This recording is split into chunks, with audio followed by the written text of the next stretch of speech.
James Walker woke up on a seemingly ordinary Tuesday morning, the sun creeping through the blinds of his modest home in the small town of Glenwood. The aroma of freshly brewed coffee lingered in the kitchen as he pulled on his worn jeans and a t-shirt that had seen better days. There was nothing particularly remarkable about this day. It was like any other in Glenwood, a town known for its simplicity, its quiet streets, and the kind of community where everyone knew everyone else's business. James worked as a waiter at the local diner, a job that didn't offer much excitement but paid the bills and gave him a steady routine. His life wasn't glamorous, but it was comfortable. He enjoyed the little things, the hum of the diner's neon lights, the smell of bacon frying in the morning, the familiar chatter of regular customers. James had never been one to crave luxury. He was content with what he had. After all, he had his health, a loving family, and a passion for music, playing guitar during his free time. Life wasn't perfect, but he made it work. And then there were the usual patrons who came to the diner, some friendly, some less so. But no one stood out like Charles Montgomery. The man was a force of nature in Glenwood, though his reputation wasn't one that made him many friends. Charles was one of the wealthiest men in the area, known not just for his money, but for the way he flaunted it, loudly and with a clear disregard for anyone who wasn't in his social circle. He drove a sleek black sports car, wore custom-tailored suits, and often arrived at the diner with a sense of entitlement that made the air feel heavier whenever he entered the room. The first time James had served Charles, he'd been taken aback by the man's arrogance. Charles didn't even bother looking at the menu. He pointed to the most expensive items, sneering at the idea of anything less. "I don't have time for anything basic," he'd said, glancing around as though James should have known who he was. At first, James thought it was just a bad day, maybe some stress from work or family. But it wasn't. Over the following months, every time Charles came in, he treated the waitstaff like they were invisible. He never said please or thank you. And when he did speak, it was with a condescending tone that left a bad taste in your mouth. He never tipped generously, even though he clearly could afford to. The whole town knew that Charles didn't care about anything other than his own success. James had always kept his head down, focusing on his work. He didn't want to rock the boat. There were bills to pay, and no matter how much Charles made his blood boil, James knew that the Millionaire was just one customer in a sea of others. It wasn't worth the trouble. But then there was that Tuesday, the day that would change everything. It started like any other day. The morning rush came in, the steady stream of regulars filing through the door, greeting James with the usual pleasantries. The smell of eggs and hash browns filled the air, and James found a small comfort in the routine. He didn't mind working the early shift. It gave him time to prepare for the rest of his day, even if it meant spending most of it on his feet. Then the door swung open, and Charles Montgomery walked in with his usual entourage. A group of well-dressed men and women who could have stepped off the pages of a high-end fashion magazine. The group swept into the diner like a storm, drawing all eyes to them.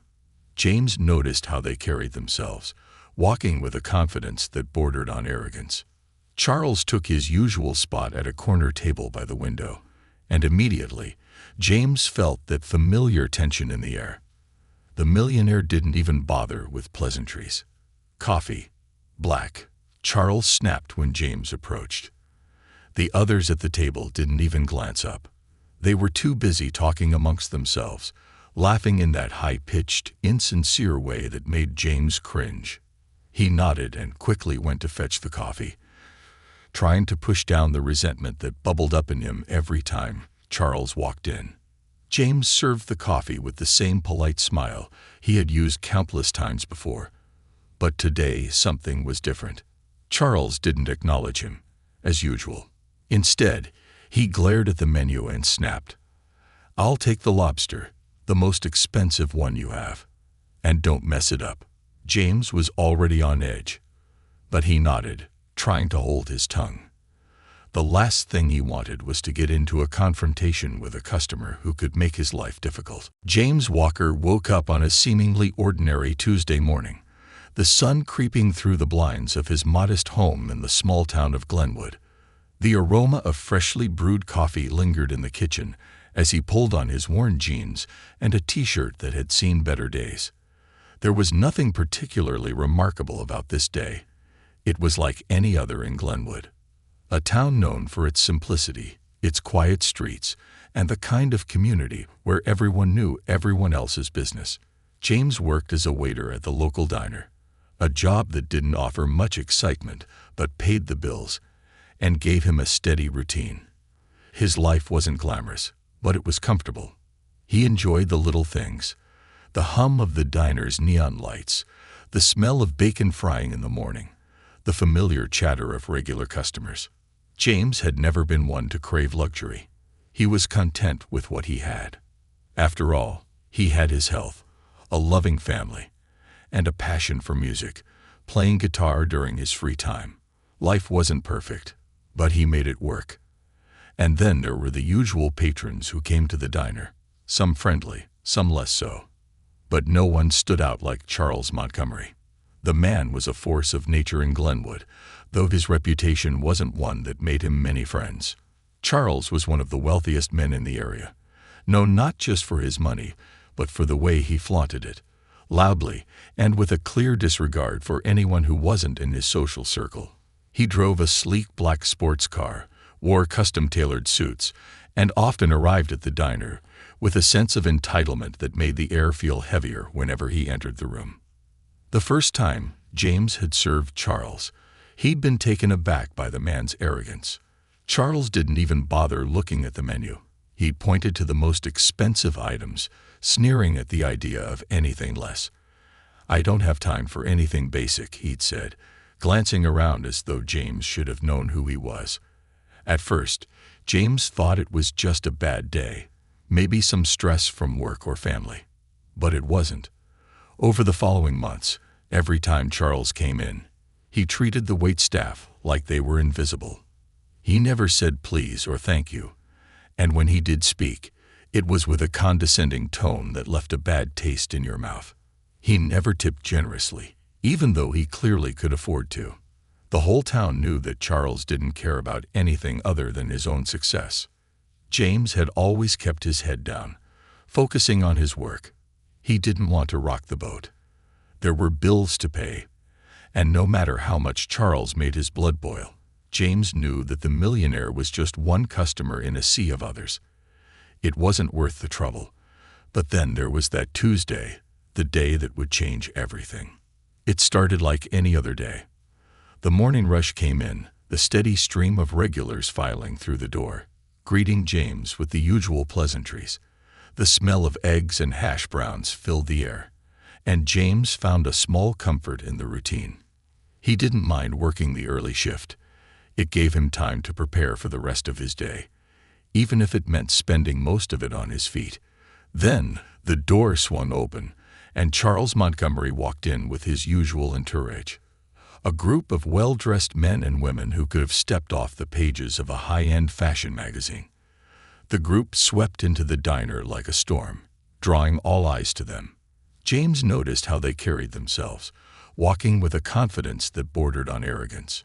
Charles took his usual spot at a corner table by the window, and immediately, James felt that familiar tension in the air.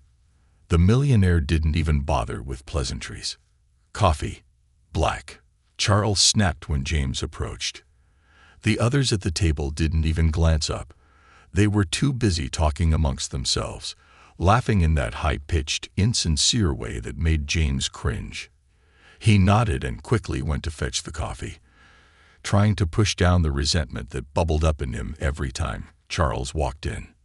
James served the coffee with the same polite smile he had used countless times before, but today something was different. Charles didn't acknowledge him, as usual. Instead, he glared at the menu and snapped, "I'll take the lobster, the most expensive one you have. And don't mess it up." James was already on edge, but he nodded, trying to hold his tongue. The last thing he wanted was to get into a confrontation with a customer who could make his life difficult. The kitchen staff worked hard to prepare the meal, but the tension between Charles and the afternoon dragged on, the hum of conversation and clatter of dishes filling the air. But James couldn't shake the words Charles had thrown at him. The jab about knowing one's place kept echoing in his mind, like an incessant drumbeat that he couldn't escape. He stood behind the counter, absent-mindedly wiping down a coffee cup, the usual rhythm of his work now feeling like a chore. He had always prided himself on his ability to keep his cool, to weather the small insults and condescension that came with his job. But today, something inside him had snapped. He had never felt so small, so invisible, like a pawn in a game that he hadn't even chosen to play. The rest of the afternoon passed in a haze of mechanical movements. Charles and his group lingered for another hour, talking loudly, laughing in that exaggerated, performative way that made everyone in the diner uncomfortable. James could feel the eyes of the other patrons flicker toward him, some with sympathy, others with curiosity. It was hard to ignore the way the millionaire carried himself, like his wealth made him untouchable. And the worst part, it was working. People around town were used to his airs, used to the way he treated others. But no one ever called him out. Charles Montgomery was a titan in Glenwood. He had money, influence, and connections that most people couldn't even dream of. The few who dared speak out against him usually found themselves ostracized or out of work. James knew that confronting him would be a risk, but the question gnawed at him. Was it worth it to remain quiet?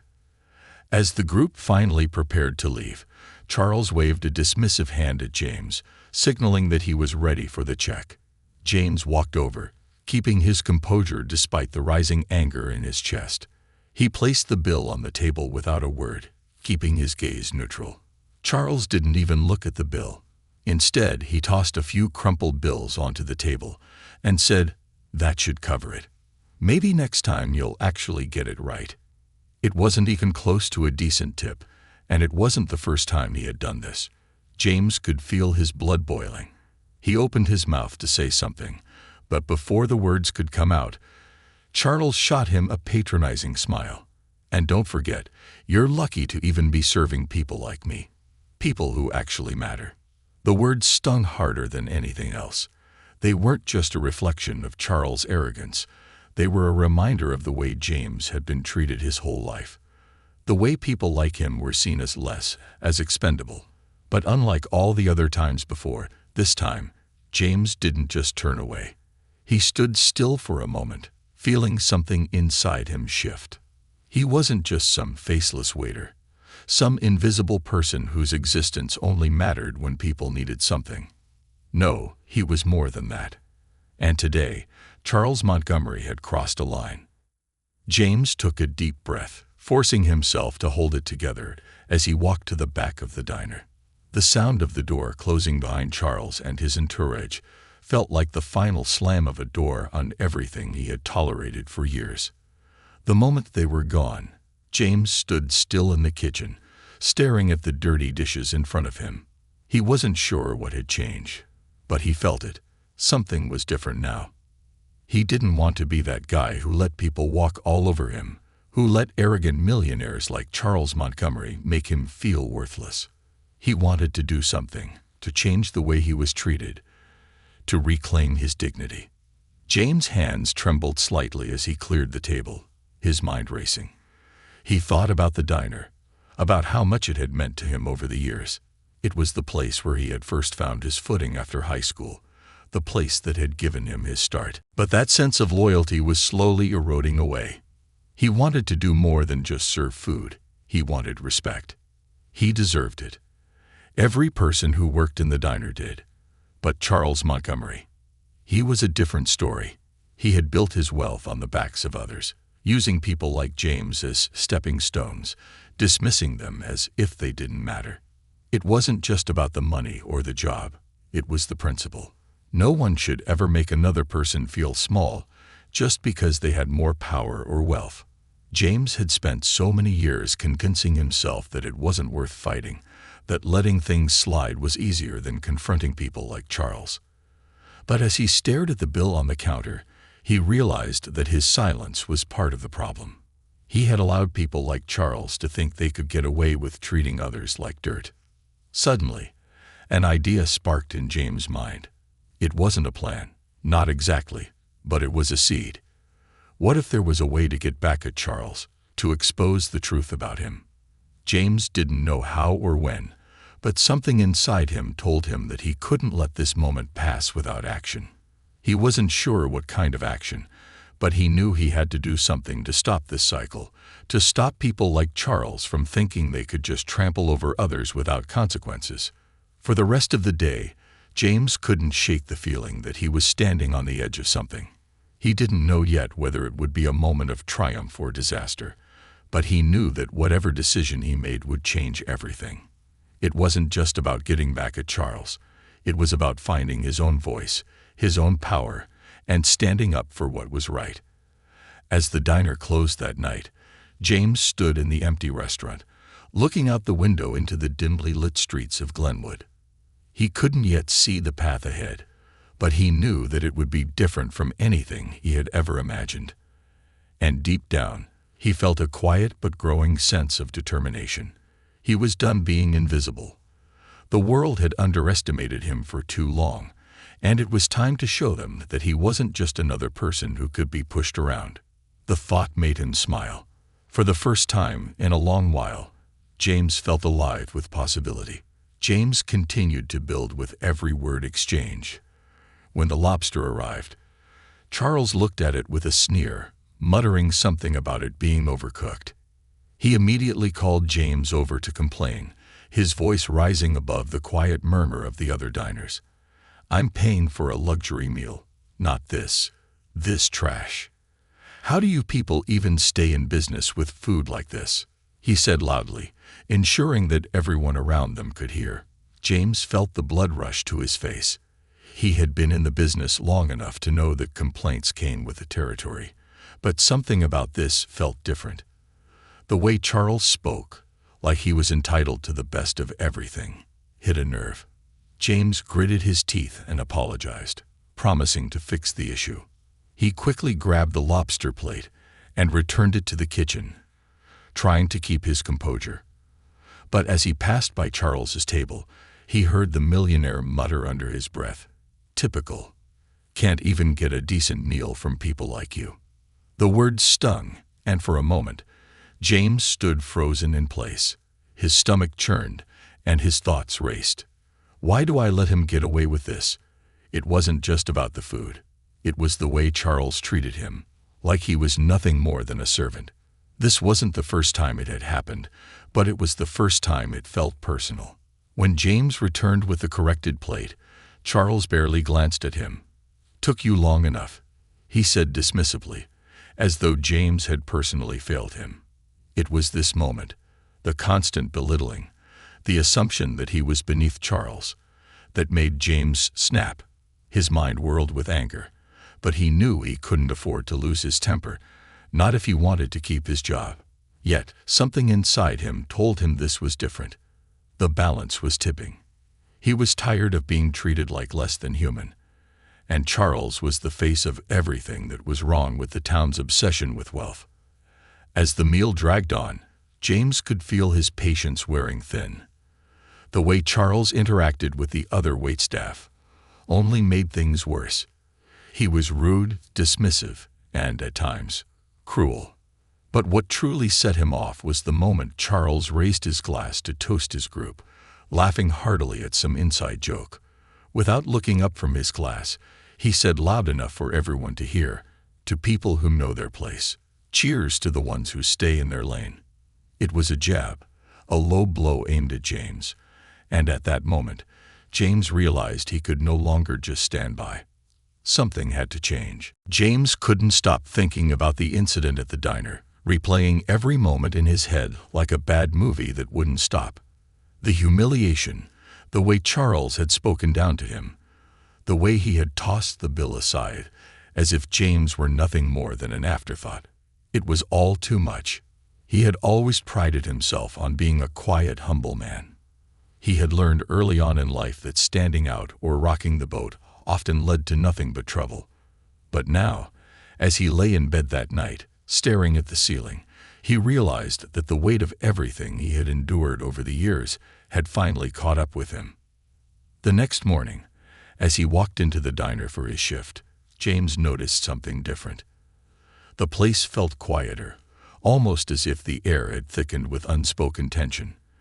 It wasn't just the remnants of yesterday's humiliation. There was a palpable sense of anticipation hanging in the air. As he moved to the back to grab his apron, his mind wandered back to the strange note he had found after Charles left. Something about it felt significant. At first, he had brushed it off as just another random scrap of paper, but now it felt almost like a sign.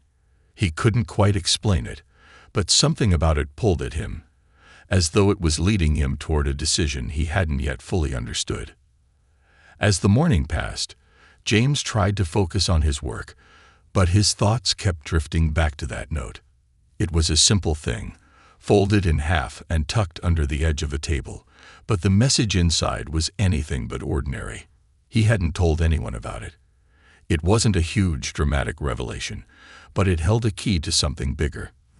The note had been left by the waiter who had served Charles the day before. The waiter, whose name was Chris, had been working at the diner for years, a guy who was well liked by everyone. Chris wasn't the type to get involved in drama or make waves, but James knew that there was something more to him than met the eye. And now, it seemed, Chris had taken the first step to pull James into a deeper world. The note wasn't much, but it was enough to make James's heart race. In neat, almost childlike handwriting, it read, "You're not the only one who sees what's happening here. You have a chance to make it right. Trust me, I know what's going on with Charles, and you need to know too. Meet me after your shift." The note was signed simply, Chris. James had no idea what Chris meant by "make it right." All he knew was that he couldn't let it go. His mind was buzzing, questions piling up faster than he could process them.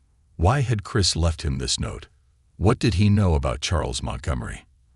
And most importantly, what was he supposed to do with this information? The hours dragged on, each minute a slow burn as James wondered what Chris had meant. When his shift finally ended, he made his way to the back alley behind the diner, where he had agreed to meet Chris.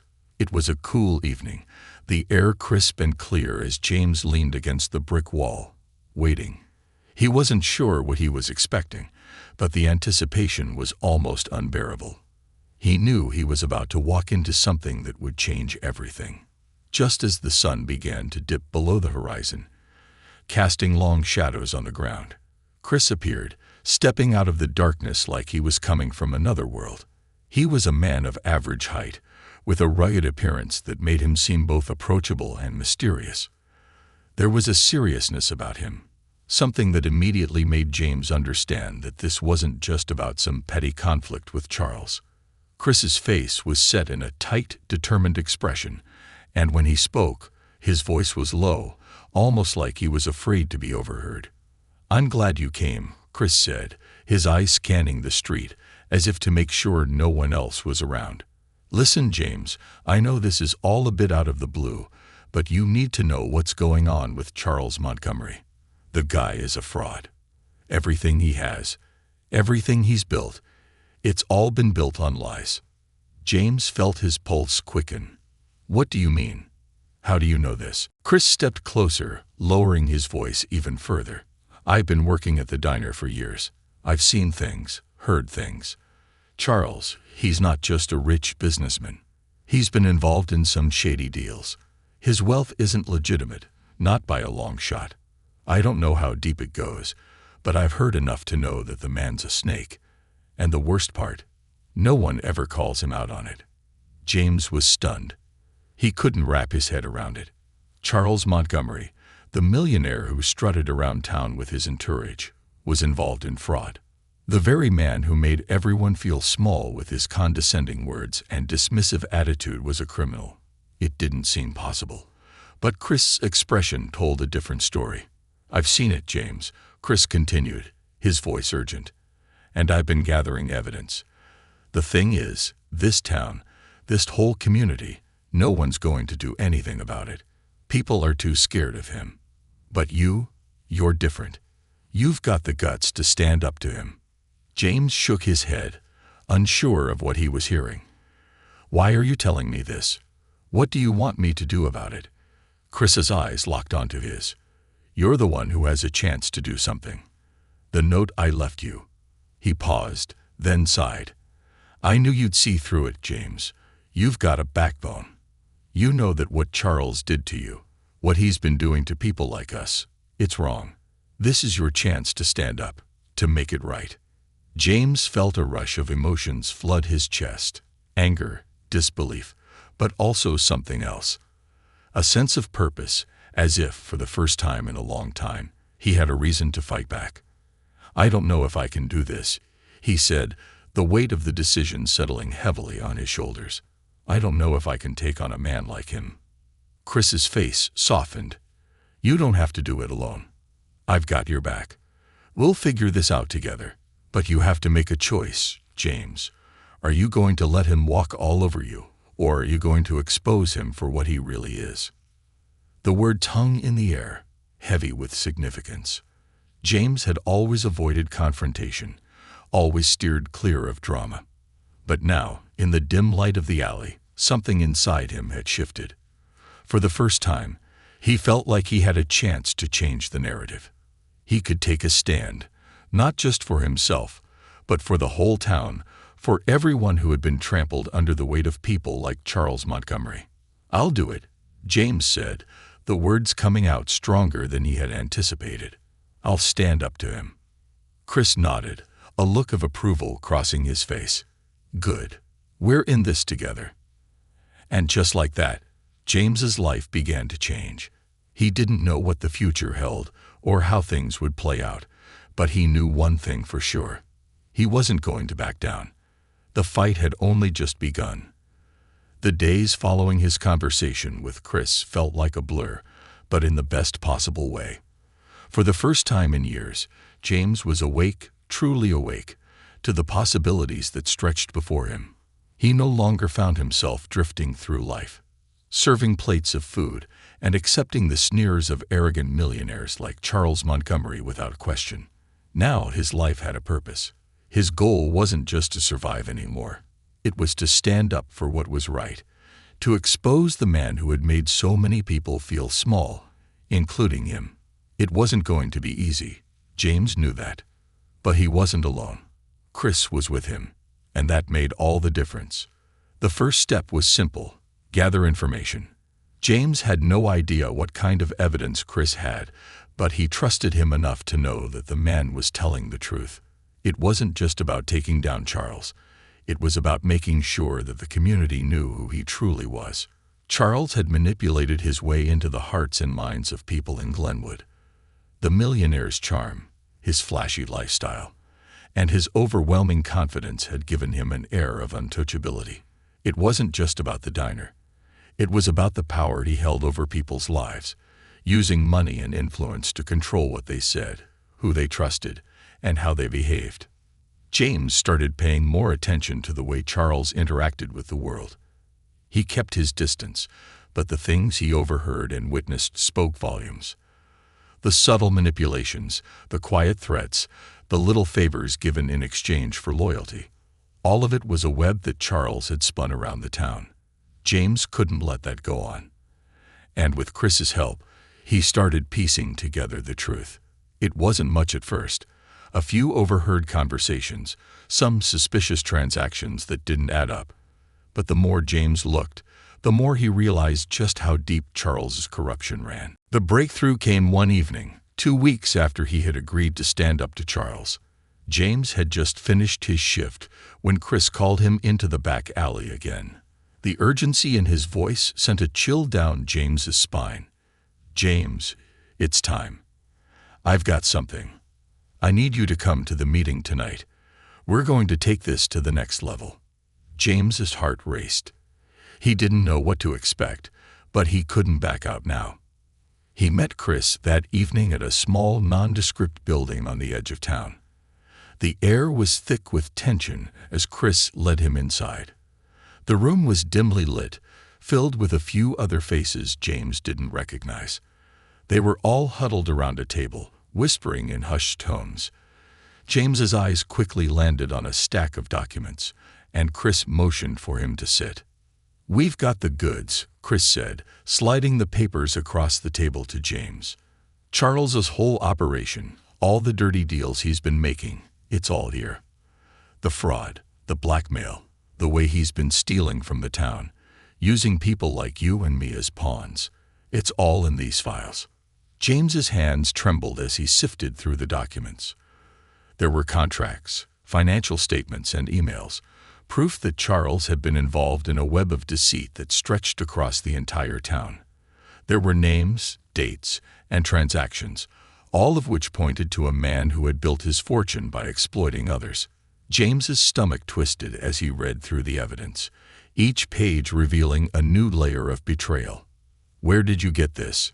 James asked, his voice barely above a whisper. Chris leaned back in his chair, his eyes focused on the papers. "I've been working on this for months. I had to dig through everything, all the way back to when he first started in Glenwood. He's been manipulating people for years, James. He's got his fingers in every pie. But the worst part, he's been using his money and influence to cover his tracks. He's always one step ahead." James felt a surge of anger rise within him. This wasn't just about one man being arrogant. This was about a lifetime of manipulation, a lifetime of people being taken advantage of lives being ruined by one man's greed. The realization hit him like a punch to the gut. This wasn't just about him. It was about the entire town. It was about every person who had been forced to bow to Charles's power and wealth, every person who had suffered in silence because they didn't have the courage to speak up. "We have to go public with this," James said, his voice steady but filled with conviction. Chris hesitated, glancing at the others around the table. "You know what that means, right? If we expose him, it's not just his wrath we'll face. Charles has connections, people who will stop at nothing to protect him. You're not just risking your job, James. You're risking your life." "I don't care anymore," James replied. "I'm done living in fear. It's time for the truth to come out. People deserve to know who he really is. He's not untouchable. He's just a man, like anyone else." The room fell silent. James's words hung in the air, heavy with the weight of what they were about to do. This was it, the tipping point. They could back down now, pretend they hadn't seen what they had, and let Charles continue his reign of terror. Or they could fight, knowing full well that doing so would change everything. James felt the blood rushing in his ears, but his decision was clear. There was no turning back now. Over the next few days, James and Chris worked tirelessly, organizing their findings and planning how to release the information. They knew that they couldn't just go to the local newspaper or to the authorities. Their reach wasn't wide enough to take Charles down. But they could go to the people. The community needed to know the truth, and once they did, the weight of the revelation would force action. As the day of the public reveal approached, James felt a mixture of fear and excitement. The town was about to be shaken to its core. People would no longer be able to ignore the truth. But with that knowledge came danger. Charles wouldn't go down without a fight. James knew that. But the idea of sitting back and letting Charles walk all over him and everyone else was no longer an option. This wasn't just about revenge. This was about justice. This was about giving the people of Glenwood their voices back, their dignity, and their power. The day arrived, and the plan was set into motion. James had arranged for a meeting at the town hall, where he would present the evidence to the public. It was a risky move. There was no telling how Charles's supporters would react, or what lengths the millionaire would go to in order to silence them. But James wasn't afraid anymore. The truth would be heard. As he stood before the crowd, holding up the first page of evidence, the weight of everything he had fought for came crashing down on him. This was it, the moment where everything would either crumble or change for good. The room was packed when James stepped up to the podium, the town hall buzzing with an energy that was both exhilarating and terrifying. He could feel every eye in the room on him, some curious, others skeptical, a few clearly loyal to Charles Montgomery. James could hear the whispers, the murmurs of uncertainty. Who was he to stand up in front of all these people? Was he truly going to expose a man like Charles Montgomery, a man with so much power, so much influence? The weight of the moment pressed down on him, but his resolve was unshakable. This was his town. These were his people. And Charles was about to see that no one, no matter how rich or powerful, was above the truth. James cleared his throat, looking out over the crowd. The faces of the townspeople blurred together, but one thing was clear: this wasn't just about him anymore. This was about everyone who had ever been hurt by Charles, everyone who had been dismissed, belittled, or made to feel small. His anger bubbled to the surface as he began to speak.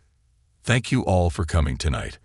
I know this isn't easy to hear, but what I'm about to tell you could change everything." His voice echoed in the stillness of the room, and for a moment, he could almost hear his heartbeat pounding in his ears. "I've worked here in Glenwood my entire life. I've seen people come and go. I've served you, I've laughed with you, I've shared meals with you. But over the last few weeks, I've come to realize that there are things going on in this town that we've all been ignoring for far too long." He paused, glancing down at the stack of papers in his hand. These were the documents, contracts, emails, financial records that had been carefully compiled by Chris. It wasn't just a couple of pages. It was a full picture of Charles Montgomery's operations: fraud, extortion, theft. He had been using his wealth and influence to manipulate the entire town, to force people into silence, to hide his criminal activities behind a veil of respectability. "I'm here tonight to show you the truth," James continued, his voice steady now, though his heart still raced. "Charles Montgomery, the man you all admire and look up to, the man who has made this town his playground, he's a fraud. He's been exploiting all of us. He's been using his money, his influence, to manipulate you, to control you, to make you believe that he's untouchable. But I've got the evidence right here." With that, James began to distribute the documents to the front row. The murmurs in the room grew louder as people leafed through the papers. There were gasps, exclamations of disbelief. The evidence was undeniable. Charles's deals, his underhanded tactics, all laid bare for everyone to see. The documents painted a picture of a man who had built his empire on the suffering of others, who had used his wealth to buy silence and compliance from anyone who dared challenge him. But it wasn't just about what was in the papers. It was the ripple effect it created. People in the room began to turn to each other, whispering, shaking their heads in disbelief. They had trusted Charles. They had believed in him. But now, the truth was out, and there was no denying it. The facade he had built was crumbling before their eyes. As the documents circulated through the room, James could feel the tension building.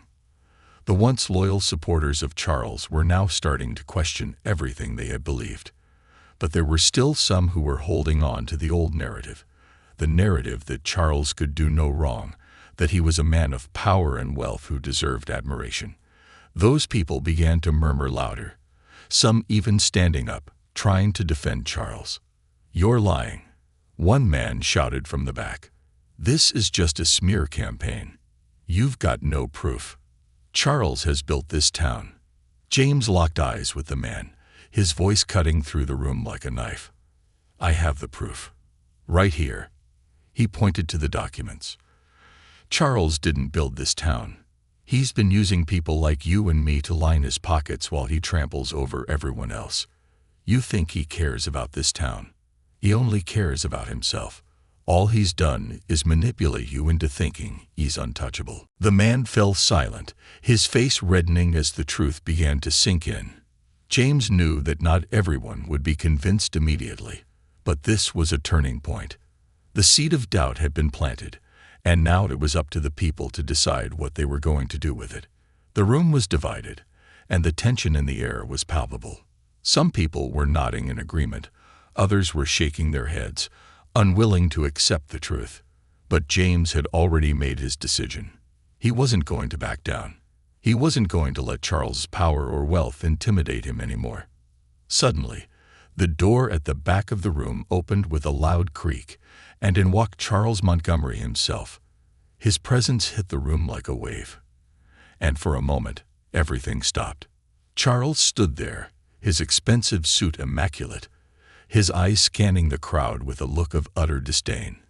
He had always carried himself like he was above everyone else. And now, in this moment, that arrogance was on full display. "I thought I might find you here, James," Charles said, his voice smooth but laced with venom. "I see you've decided to drag my name through the mud. I'm not going to let you get away with this." James felt his heart race as the millionaire strode confidently up to the front of the room, but he didn't flinch. He stood his ground, his voice steady. "The truth is out, Charles. It's time for people to know who you really are. No more lies, no more manipulation." Charles's gaze turned cold, his smile disappearing entirely. "You don't know what you're getting yourself into. You think this is going to end well for you." He looked out over the crowd, his eyes narrowing. "You can't win this, James. You have no idea what you're up against." James stood tall, his voice unwavering. "I've already won, Charles. The truth is here, and it's not going away. You can threaten me all you want, but this is bigger than you. This is about the people of Glenwood, the people you've used and hurt for years. This isn't just about me anymore." The room was dead silent. Charles seemed to hesitate, his facade cracking for just a moment. James could see it. The fear, the uncertainty, the realization that the man who had once controlled this town with ease was now facing something he couldn't control. Charles opened his mouth to say something, but before he could, a voice called out from the back of the room. "He's right," a woman said, standing up. "We've been letting him get away with this for too long. It's time for all of us to take a stand." That was all it took. One voice, one person willing to stand up and say enough. And then another voice joined in, and another, until the room was filled with a chorus of support. The people of Glenwood were done being afraid. They were done being silent. They were ready to fight for their town, their dignity, and their future. Charles's face went white with rage, but it was too late. The truth had already begun to spread like wildfire. And in that moment, James knew that no matter what happened next, they had already won. The community was no longer under Charles's spell. They were free. As the meeting came to a close, James felt a strange sense of peace settle over him. He had done it. He had stood up, exposed the truth, and made a difference. The town would never be the same, and neither would he. But there was still work to be done. The fight wasn't over yet. It was just beginning. And for the first time in his life, James truly believed that anything was possible. In the days following the town hall meeting, Glenwood had become a battleground of sorts, a place where the truth was no longer hidden behind closed doors. The people of the town had begun to turn against Charles Montgomery, but the road ahead would not be easy. The millionaire didn't go down without a fight. His connections, his influence, and his wealth had allowed him to keep a tight grip on Glenwood for so long, and now that grip was loosening, but not without a struggle. For James, life after the meeting was a whirlwind. The town had divided into two camps, those who saw him as a hero and those who saw him as a troublemaker. But the former grew louder each day, and Charles's supporters, though still present, began to shrink in number. The media caught wind of the story, and soon, the small-town drama of Glenwood was on the front pages of local newspapers. The once untouchable millionaire was now under scrutiny, and the townspeople were speaking out in ways they had never dared before.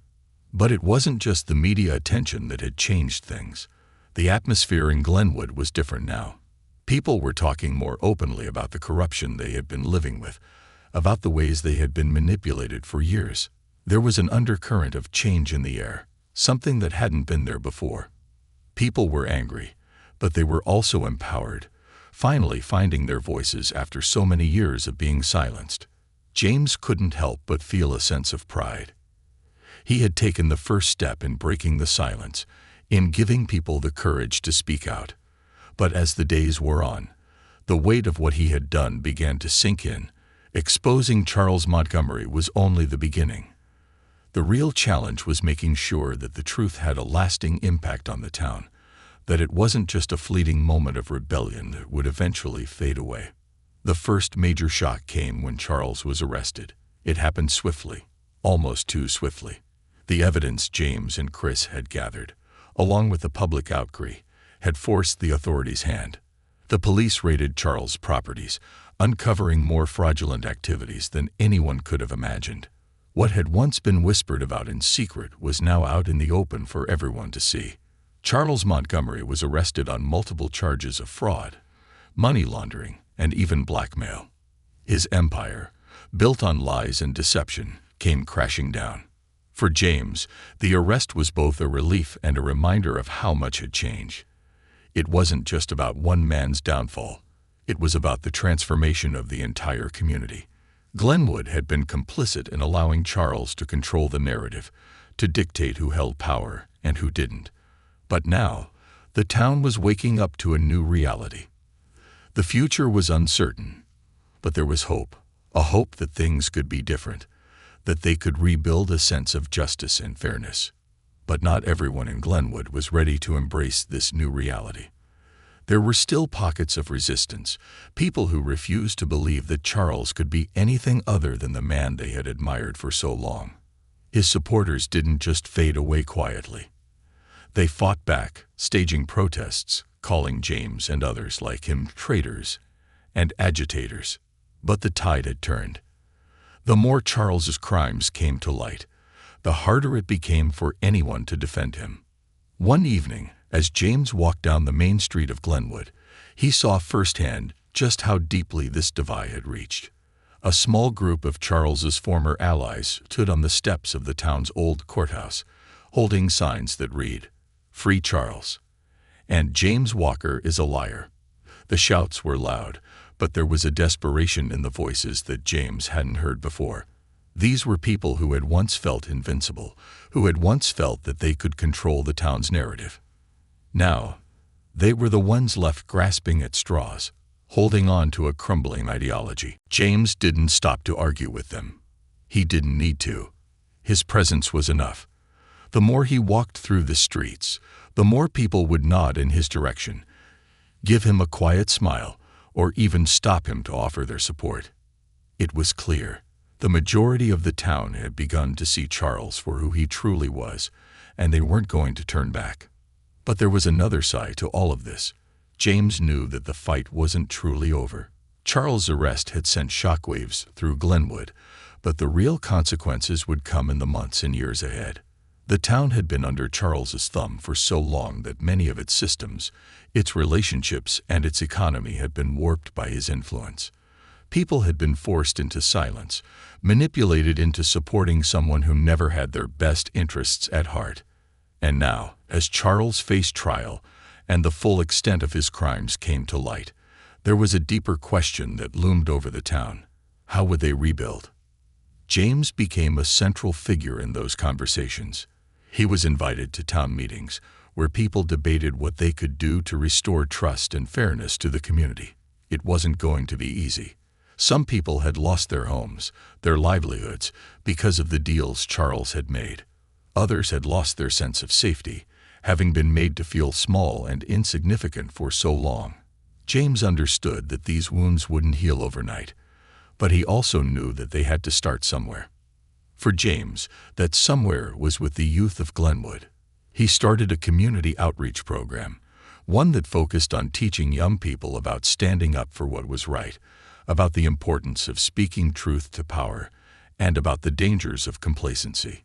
He also worked with local businesses to help them rebuild after the damage Charles' corruption had caused. He became a voice of change, but not just a voice. He became a symbol of what was possible when someone decided to make a stand. It wasn't long before James's life began to change in ways he hadn't anticipated. People in Glenwood started to look to him for leadership, for guidance. He wasn't just the waiter who had stood up to the millionaire.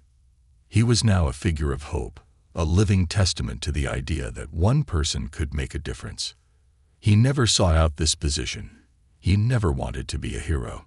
But somehow, he had become one, and with that came a responsibility he had never anticipated. The months rolled on, and Glenwood began to heal. It wasn't perfect, and it wasn't easy, but it was progress. The town that had once been under the control of a single man was now a place where people felt empowered to speak out, to demand accountability, and to fight for justice. James had started something that couldn't be undone, and the community was better for it. Charles Montgomery's trial was long and drawn out, but in the end, he was convicted on all charges. The trial didn't just mark the end of a corrupt man's reign. It marked the beginning of something new for the town. For James, it was bittersweet. The victory wasn't just his, it was the town's. He had given them the courage to see the truth, but they had been the ones who had done the work of reclaiming their future. As the years went by, James continued to live in Glenwood, working at the music school he had started with the support of the community. He watched as the town flourished, as new businesses opened, and as people found their voices again. There were still challenges ahead, of course, but they were no longer invisible, no longer hidden in the shadows. James had faced a moment in his life that had changed everything, and in doing so, he had changed the course of his town's future. He had learned that standing up for what's right wasn't about being a hero. It was about being human, about doing the hard thing when no one else would. And that, in the end, was the most powerful change of all. As James looked out over the town one evening, the sun setting over the horizon, he smiled to himself. It had been a long journey, but Glenwood was no longer the place it once was. It was better now. And for the first time in his life, James believed that anything was possible. The truth had set them free, and no one would ever forget that again.